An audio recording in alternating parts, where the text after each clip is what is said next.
바울이 아데네스 그들을 기다리다가 그 성에 우상이 가득한 것을 보고 마음에 격분하여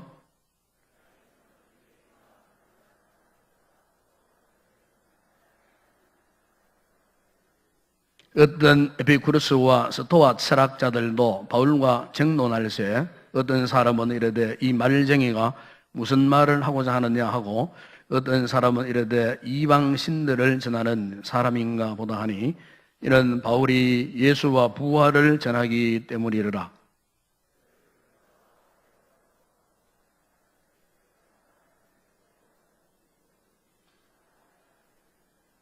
내가 어떤 이상한 것을 우리 귀에 들려주니 그 무슨 뜻인지 알고자 하노라 하니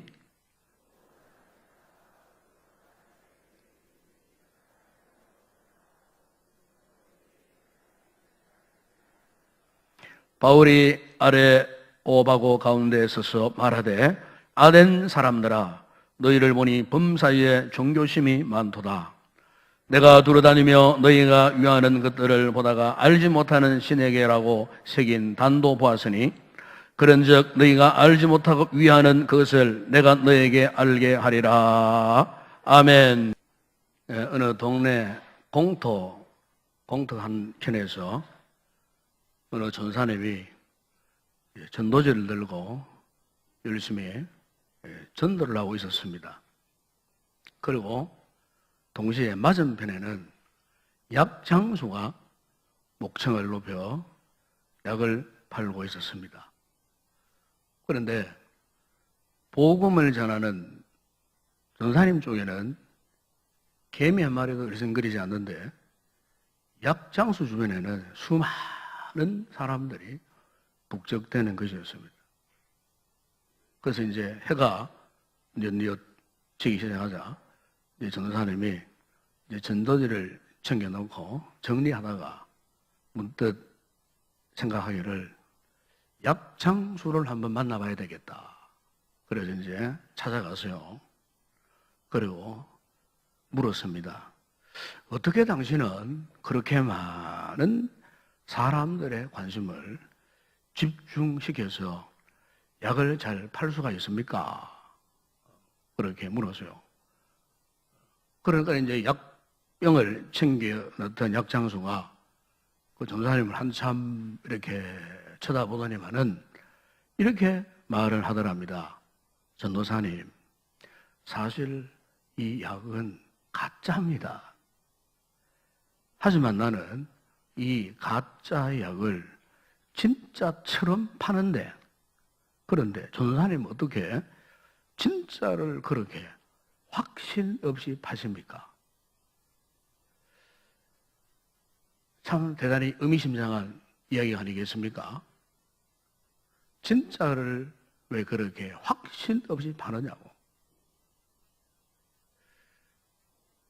아마 여러분 코카콜라 잘 아시죠? 코카콜라.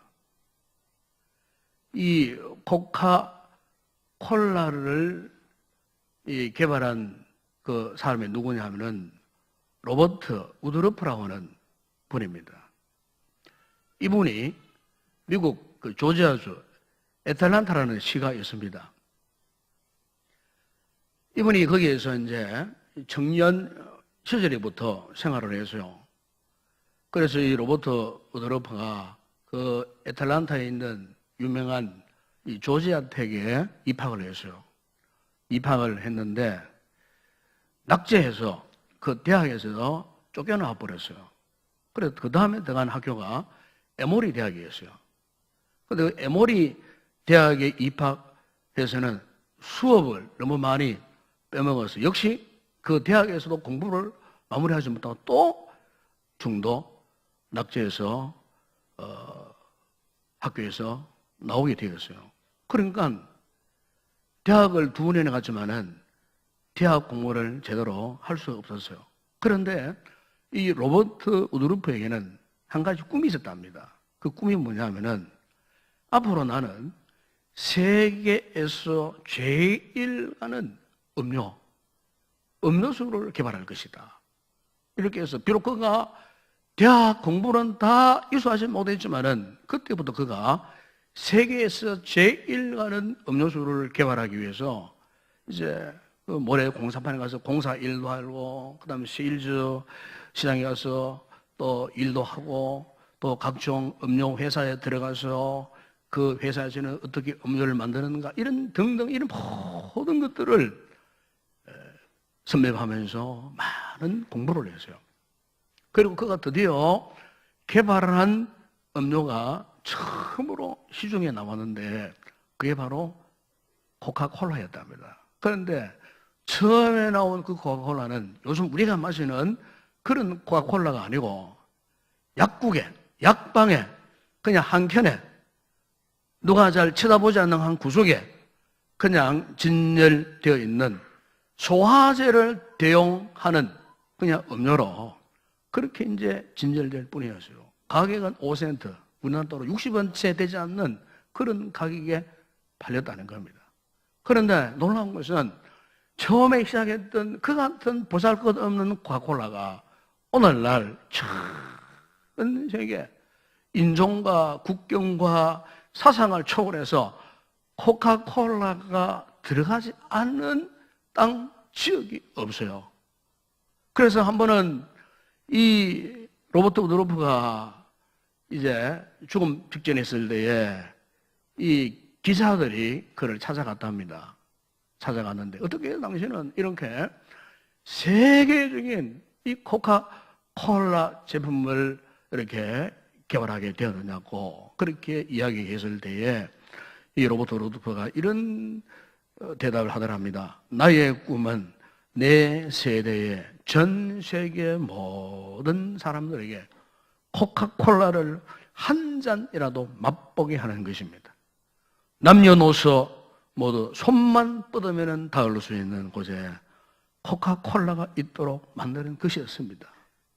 그러면서 하는 이야기가 지금 내 혈관 속에 흐르는 것은 피가 아니고 코카콜라입니다.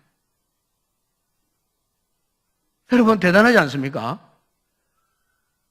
아마 여러분 맥도날드 햄버거 아마 한 번쯤 여러분 다 아마 드셔보셨을 거예요. 제가 몇 년 전에 미국 갔을 때에 맥도날드 햄버거 1호점을 한번 가봤어요. 아주 사막을 지나가지고 그야말로 아주 시골 사람들이 별로 다니지 않는 그런 동네에 가보니까 맥도날드 1호점이 거기 있더라고요. 지금 전 세계 맥도날드가 24,500개 매장이 있답니다. 114개 국가에. 그 1호점에 가보니까 그야말로 완전히 시골이에요, 시골. 그런데 거기에서부터 맥도날드 햄버거가 시작했다는 겁니다. 그런데 이 맥도날드 햄버거를 개발한 레이 크록이 한 이야기가 있어요. 그게 뭐냐면은 사업가에게 가장 필요한 것은 박사 학위가 아니라 열정입니다. 열정.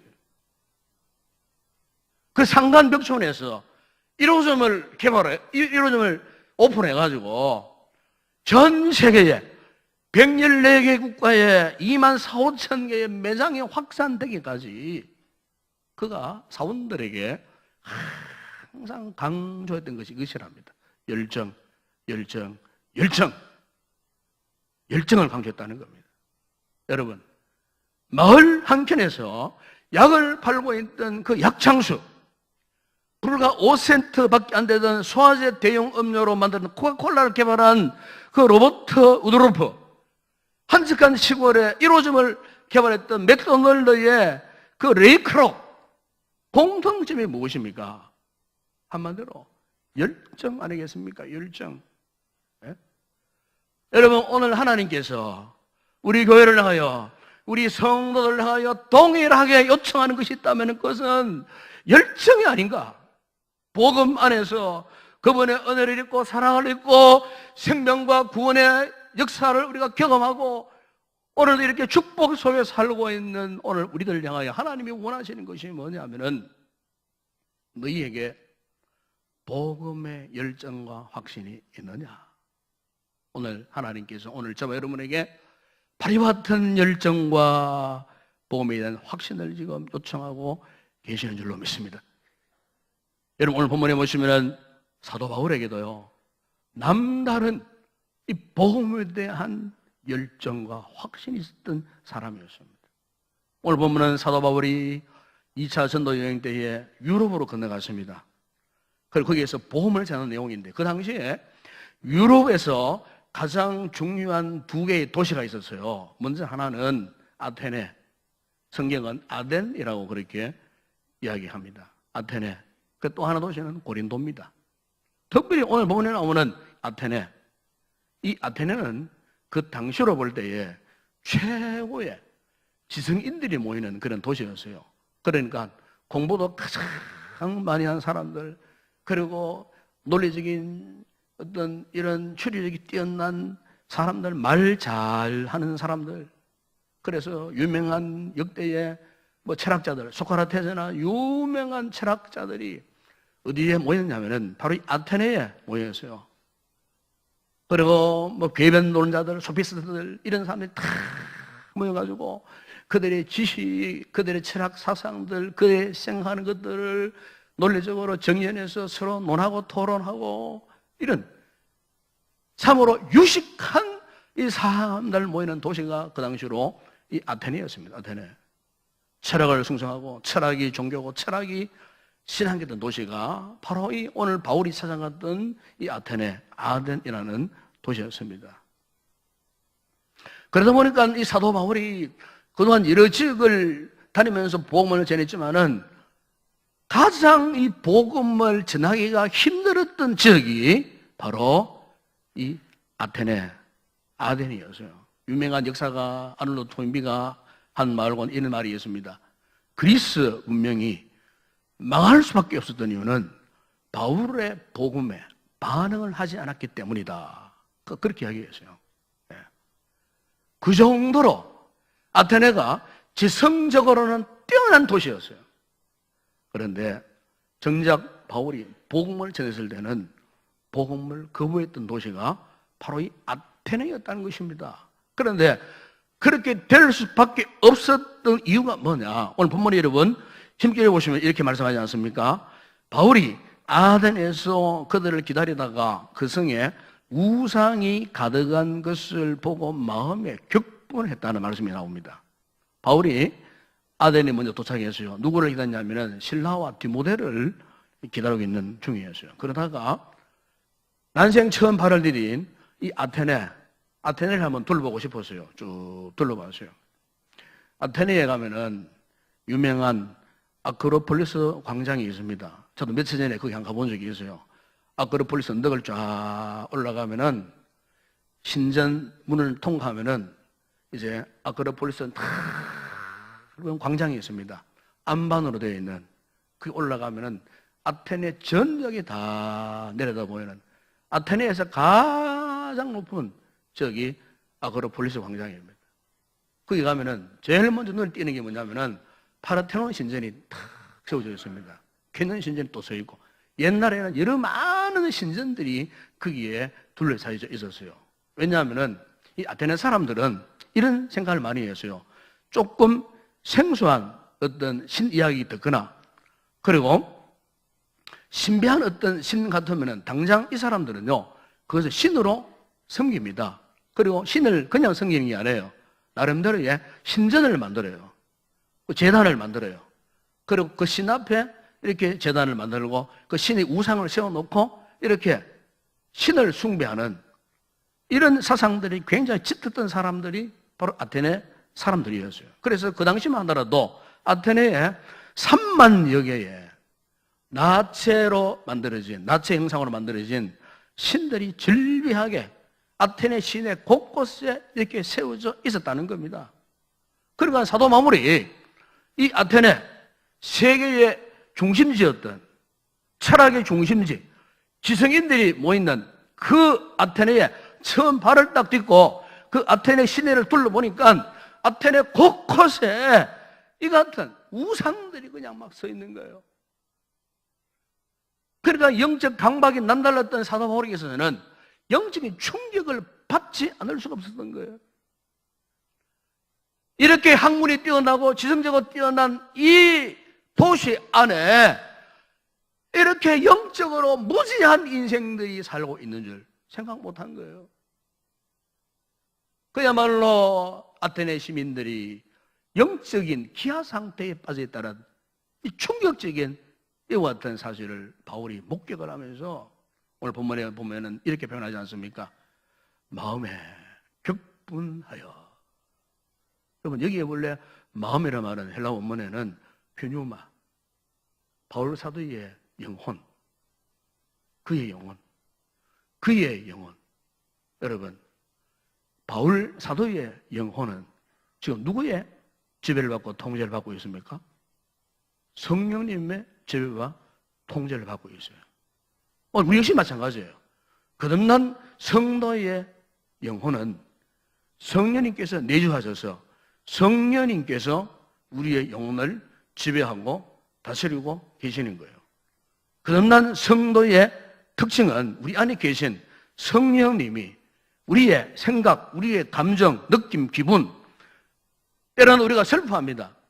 성령님이 슬퍼하시고 성령님이 또 탄식도 하시고 성령님이 기뻐하시고 거듭난 성도들은 우리 안에 계시는 성령님의 이런 희노애락의 이런 여러 가지 모습들을 영으로 느낀다 그 말입니다. 기도할 때나 말씀의 은혜를 받을 때나 묵상할 때나 성령님이 내 안에서 어떻게 지금 역사하고 계시는가를 영적으로 깨어있는 성도들은 성령의 역사하심을 인격적으로 때로는 육체적으로 성령의 뜨거운 역사를 경험하게 되는 거예요. 지금 사도 바울이 영적인 큰 충격에 빠진 거예요. 아테네의 이 같은 우상 숭배들을 바라보면서 한마디로 어찌할꼬 성령께서 그 안에서 막 이렇게 탄식하시고 이렇게 슬퍼하시는 이와 같은 오늘 본문은 격분했다. 분노하셨다는 뜻이죠. 분노하셨다. 성령님이 지금 바울 사도의 영혼 안에서 분노하시는 그것을 영의 사람이었던 사도 바울이 느낀 거예요. 여러분, 예를 들어서 우리 여자분들은 친정집에 다 계시잖아요. 친정. 그런데 현재 친정의 어머니가 예수를 안 믿어요. 이건 가정한 이야기입니다. 그런데 그 친정 엄마가 불도에 심취하고 자기 안방에다가 항상 불상을 모셔놓고 아침 저녁으로 향 피우고 비나이다 비나이다 하는 그런 친정 어머니였어요. 그러나 그 딸은 예수 잘 믿는 따님이었어요. 그래서 항상 걱정하는 게 엄마한테 복음 전해갖고 예수 믿도록 해야 되겠다 하는 마음. 그래서 날이면 날마다 눈물로 기도하는 그 딸 어느 날 친정을 방문하게 되었어요. 자, 문간에 딱 들어서는데 벌써부터 향냄새가 막 피어오르는 거예요. 들어가 보니까 아니나 다를까 엄마가 오늘도 불상 앞에 절하고 향을 피우고 있는 거예요. 그러자 이 따님의 마음에 어찌할꼬 눈물이 흐르면서 어찌할꼬 아버지 하나님 이 일을 어찌하면 좋겠습니까? 여러분, 그 따님의 그 마음, 오늘 본문에 사도 바울이 아테네에 들어가서 우상이 철폐했던 이 시가제를 바라보면서 느꼈던 그 영혼의 격분함, 이걸 다름을 표현하면 거룩한 분노, 똑같은 심정이라고 말이에요. 여러분, 우리가 진실로 성령으로 거듭난 하나님의 사람들, 복음이 무엇인가? 복음에 대한 열정과 복음에 대한 확신을 가진 성도들은요, 아직 구원받지 못한 영혼들을 바라보면은 똑같은 영적인 이 거룩한 분노가 일어나는 겁니다. 전도의 동기부여가 이 같은 거룩한 분노가 없으면 절대로 전도의 동기부여를 받을 수 없어요. 사도 바울이 세상 지식으로는 뛰어난 도시였어요.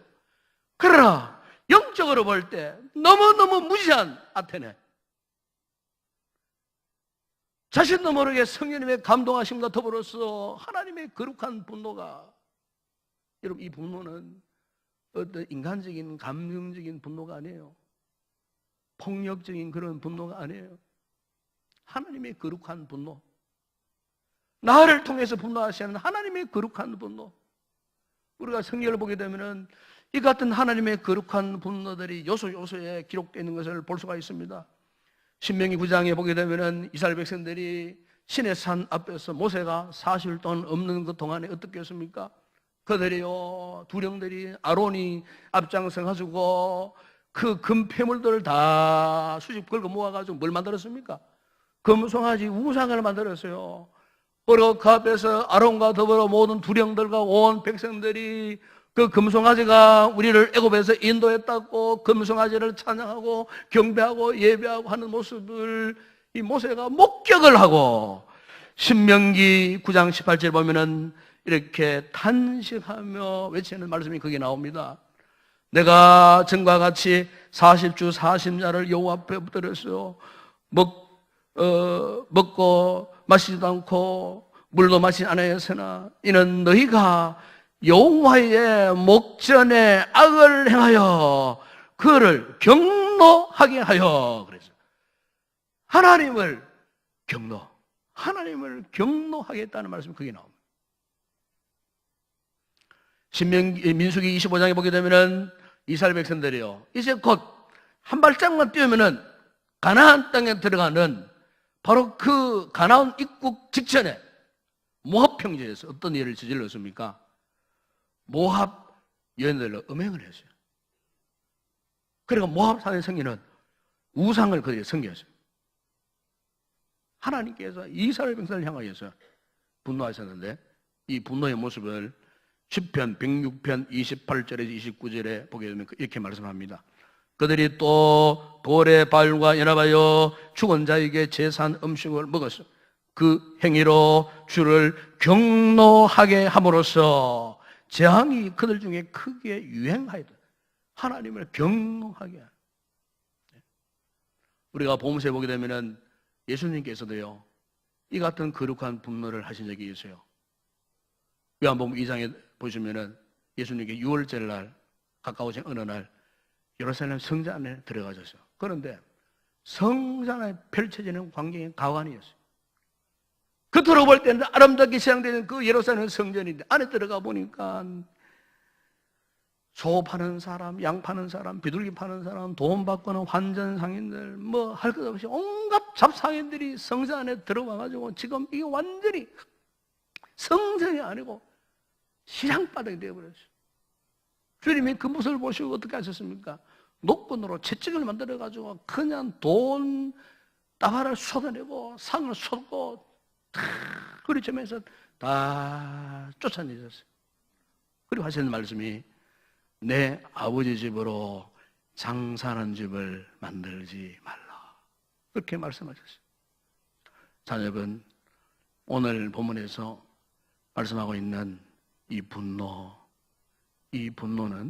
또 성경이 말씀하는 이 모든 분노는요, 우리 흔히 알고 있는 폭력적인 분노를 말하는 게 아닙니다. 어떤 잘못된 생각을 가지고 악의적인 방법으로 행하려는 그런 분노가 아니에요. 인간적인 감정적인 그런 분노를 말하는 게 아니에요. 이 분노는 성령의 감동을 받은 우리가 하나님께 주시는 이 거룩한 분노, 특별히 복음의 열정을 가진 우리가 예수 믿지 않는 저 영혼들, 세상을 바라볼 때 성령님이 주시는 안타까운, 어찌할까 하는 이 거룩한 분노, 그 분노라고 성경을 말씀하고 있는 거예요. 바울 사도에게 바로 이 같은 분노가 있었다 그 말입니다. 이 거룩한 분노가 없고서는 우리가 복음 전파의 동기부여가 일어날 수가 없다는 사실입니다. 여러분, 오늘 요즘 우리 최근 우리나라가 현실적으로 놓여진 참 이런 힘든 사건들이 있지 않습니까? 예? 이단 사입이 영세교 그 교주의 그 자식들 때문에, 예? 무당의 자식들 때문에 지금 온 나라가 지금 농간당하는 것 듯한 이런 위기 속에 있어요. 수많은 사람들이 지금 이런 불법 부패에 대해서 온 나라 백성들이 지금 공분을 하고 있잖아요. 그러나 여러분, 우리가 분명히 잊지 말아야 할 것은 우리가 단순히 이런 상황에 놓여졌다고 해서 예수 믿지 않는 저 세상 사람들처럼 인간적인 감정적인 분노 아니면은 폭력적인 그런 분노로 대항하는 것은 결코 올바른 방법이 아니에요. 특히 교회는, 특히 우리 크리스찬들은 이런 상황 속에서 다시 한번 깊이 생각을 해봐야 돼요.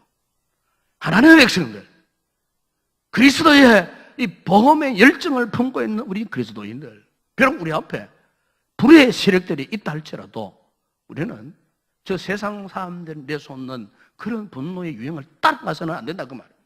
이 거룩한 분노 앞에서 어찌할꼬 하는 그런 깊은 뜨거운 애절한 감정을 갖고 우리가 찾을 것은 광장을 찾는 것이 아니에요. 주의 전을 찾아야 되는 거예요. 하나님 앞에 기도의 자리에 나와야 되는 거예요. 왜 그렇습니까? 어차피 세상은 세상 정치인들이 사람들이 다스려가는 거 아니에요. 어떤 권력자가 이 세상을 좌우지하는 것이 아니에요.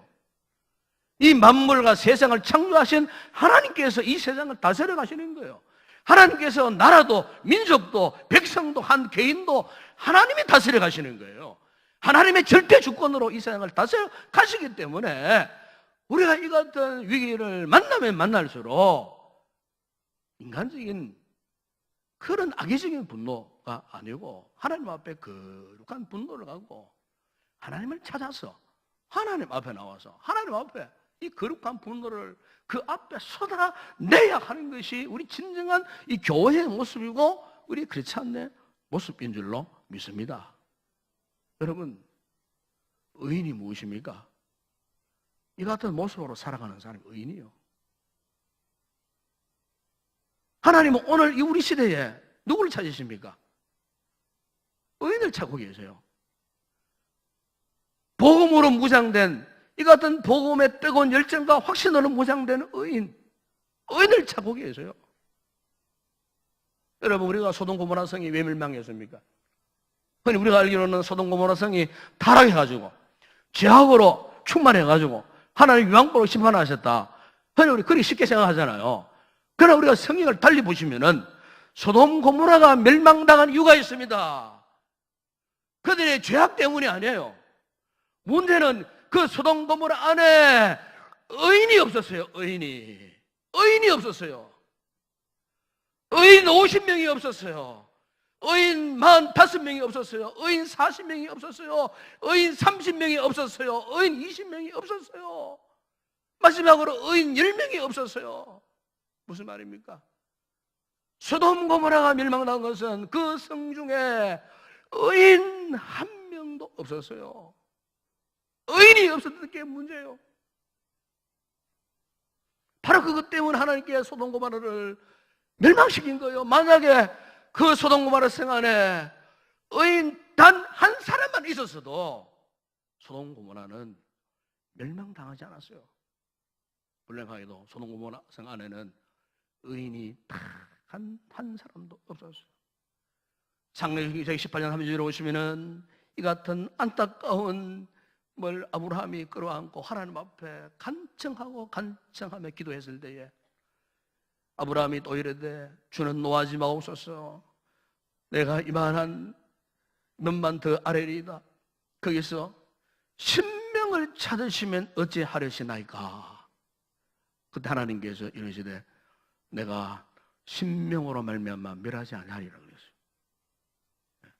무슨 말입니까? 단 한 명만 있어도 소돔 고모라를 멸하지 않으시겠다는 하나님의 분명한 뜻을 보여주셨어요. 여러분, 오늘 우리 시대에 진정한 의인이 누구이겠습니까? 저는 확신합니다. 바로 그것은 복음을 사랑하고 복음에 대한 열정 때문에 거룩한 의문을 가진 의인들, 오늘 저 여러분이 이런 의인이 될 수 있기를 주의 이름으로 축복합니다. 이 복음의 열정으로 큰 분노를 품고 복음 외에는 다른 대안이 없다. 나라가 이렇게 힘들고 어렵고 고통을 당할수록 그렇구나. 복음 외에는 다른 대안이 없다.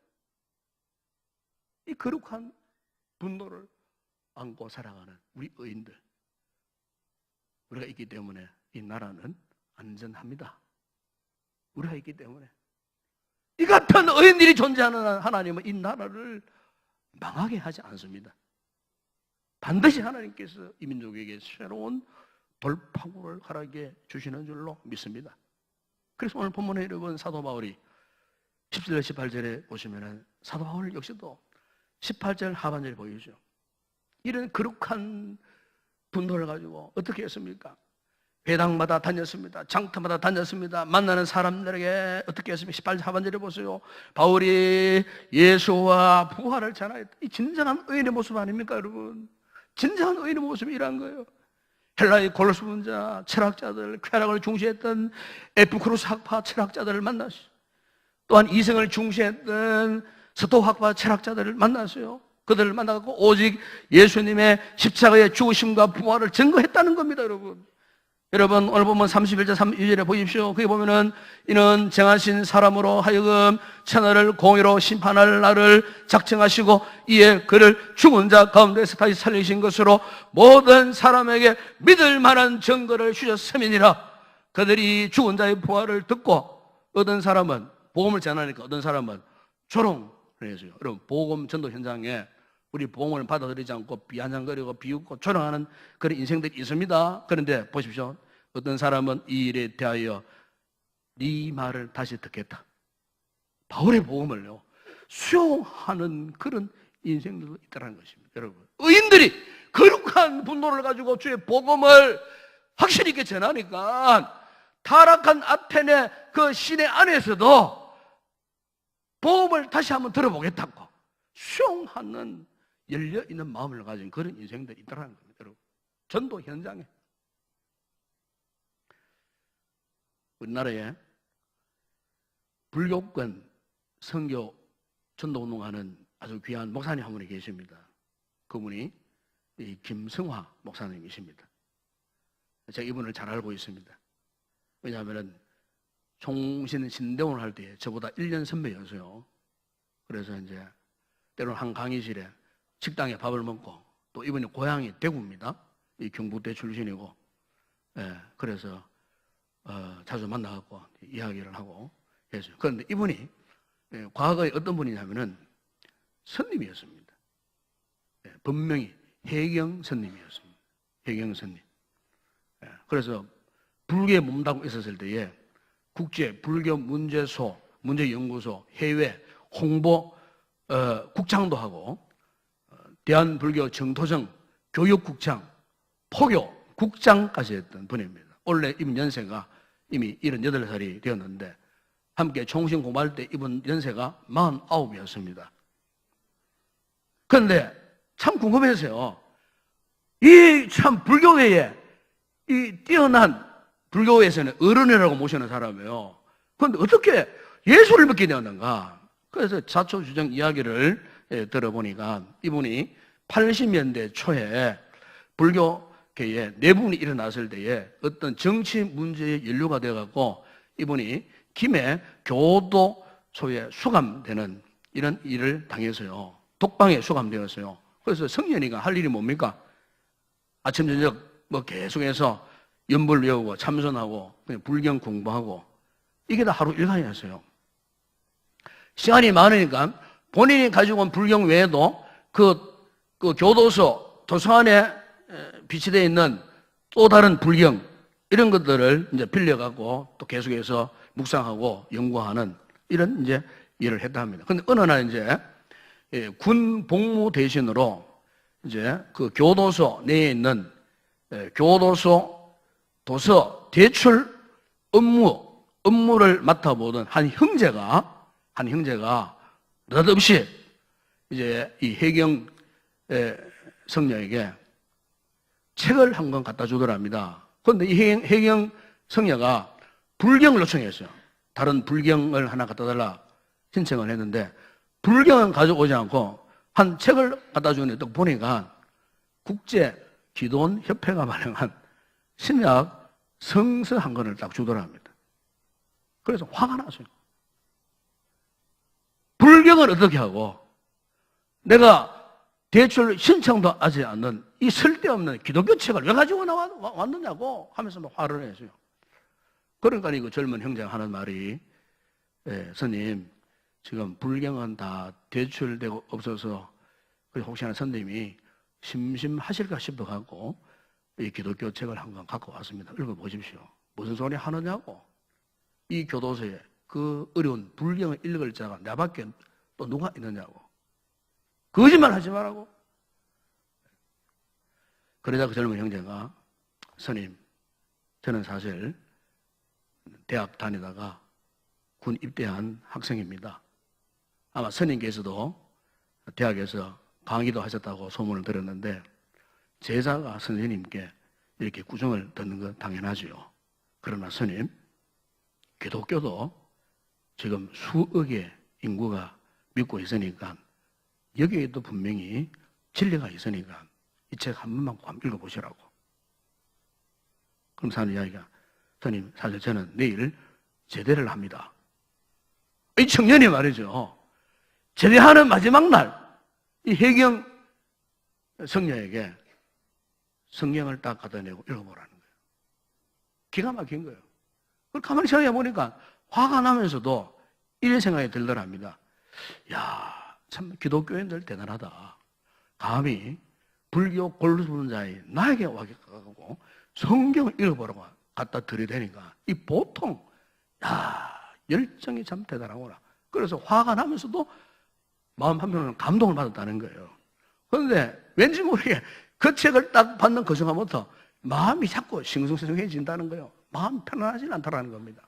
그래서 팽개쳐 놨는데도 계속 왠지 모르게 전에 느끼지 못했던 그 마음의 어떤 답답한 이상한 그런 마음이 이렇게 안정되지 못하는 이런 상황 속에서 잠을 이루지 못하다가 청년이 갖다 준 그 기독교 책 한번 읽어볼까 싶어갖고 가서 그 성경책을 펼쳐봤다 합니다. 그러면서 이제 복음서를 쭉 읽는데 예수님이 십자가에 죽으시는 장면들 이런 장면들을 읽는데 갑자기 그의 마음이 막 뜨거워지더라고요. 그의 마음이 어떤 전기에 감전된 것처럼 이렇게 막 성령 역사 아니겠습니까, 여러분?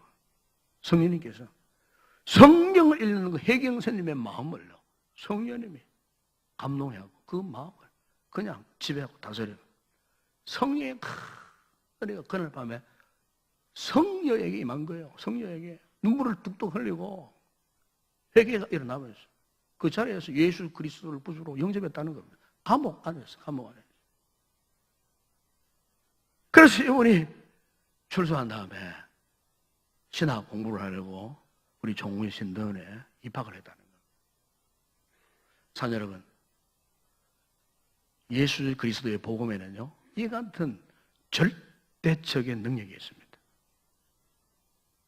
고린도전서 2장 2절에 사도 바울이 내가 너희 중에서 예수 그리스도와 그가 십자가에 못 박히신 것 외에는 아무것도 알지 아니하기로 작정하였습니다. 예수 그리스도와 십자가 외에는 아무것도 전하지 아니하기로 작정했다. 로마서 1장 16절에 내가 복음을 부끄러워하지 않으니 이 복음은 모든 믿는 자에게 구원을 주시는 하나님의 능력이 됨이라고 했어요. 복음은 하나님의 능력이라고 했습니다. 디모데후서 1장 8절에 그러므로 너는 내가 우리 주를 정언함과 또는 주를 위하여 갇힌 자 된 나를 부끄러워하지 말고 오직 하나님의 능력을 따라 복음과 함께 권한을 받으라. 하나님의 능력을 따라 복음과 함께 권한을 받아라. 사는 여러분, 오늘 하나님께서 우리 성도들 여러분 개인을 향하여 우리 교회를 향하여 요청하시는 부분이 이 부분 아니겠습니까? 우리가 이 복음의 이 절대 능력 앞에서 열정과 확신을 가지고 앞으로 여러분 우리의 남은 생에 무엇을 하고 우리의 인생을 마무리해야 되겠습니까, 여러분? 지금처럼 여전히 자꾸 우리 세상적으로 다니면서 세상의 가치에 매어달려서 그렇게 살다가 인생을 마감하실 것입니까? 아니면 내 남은 생에 한 영혼이라도 그 영혼을 주님의 품으로 인도해가지고 전도해가지고 훗날에 내가 주님의 나라 들어갔을 때 그 영혼이 나의 자랑의 밀려관이 되게 하리라 하는 이 거룩한 욕심과 거룩한 욕망을 가지고 우리 한 생애를 마무리해야 되지 않겠습니까? 믿지 않는 나의 남편, 믿지 않는 부모님, 나의 사랑하는 가족을 바라볼 때마다 우리의 가슴에 거룩한 의분이 쥐어서 오르는 이런 은혜를 우리가 받으며 살아야 되지 않겠느냐 그 말이에요. 딸랑 나 혼자 구원받는 것으로 만족해버리는 이런 찰나적인 인생이 되지 아니하고 우리의 마지막 내 숨이 끝나는 그 순간까지 오직 예수 그리스도의 절대적인 복음의 능력을 전파하는 한 영혼이라도 구원에 건져내는 이 사명을 감당하기를 결심하고 결정하는 결단하는 이런 위대한 우리 성도들이 되기를 주의 이름으로 축원합니다. 우리 교회가 다시 한번 일어나서 하나님의 나라의 이 복음의 능력을 우리가 전파할 때에 우리 주님이 얼마나 기뻐하시겠습니까? 우리 이 사명 잘 감당해서 주님의 기쁨이 되는 성도들 되고 우리 교회가 되는 그런 아름다운 축복의 역사가 반드시 일어나기를 주의 이름으로 축원합니다. 기도하겠습니다. 우리 아버지 하나님, 우리의 남은 생에 오직 주의 이 복음의 절대 능력을 선포하며 살기를 원합니다. 아버지, 온갖 세상에 많은 문제들이 있지만은 그 문제의 정답, 그 문제에 대하는 복음입니다. 복음 안에 다 있는 줄로 믿습니다. 이 복음을 모르는 인생들이 저토록 고통을 당하는 가운데 있습니다. 아버지, 오늘 우리에게 이와 같은 사도 바울에게 있었던 거룩한 분노를 허락하여 주시고 성령께서 바로 나를 통해서 저 무지한 영혼들에게, 상으로 절망하는 영혼들에게, 가슴치고 울부짖는 영혼들에게 주의 복음을 증거하는 위대한 주님의 의인들이 다 되게 하여 주시고 우리 교회가 되게 하여 주시옵소서. 이런 의인들이 살아있는 한 우리의 개인도 가정도 우리의 교회도 이 나라 이 민족도 결코 망하지 않을 줄로 믿습니다.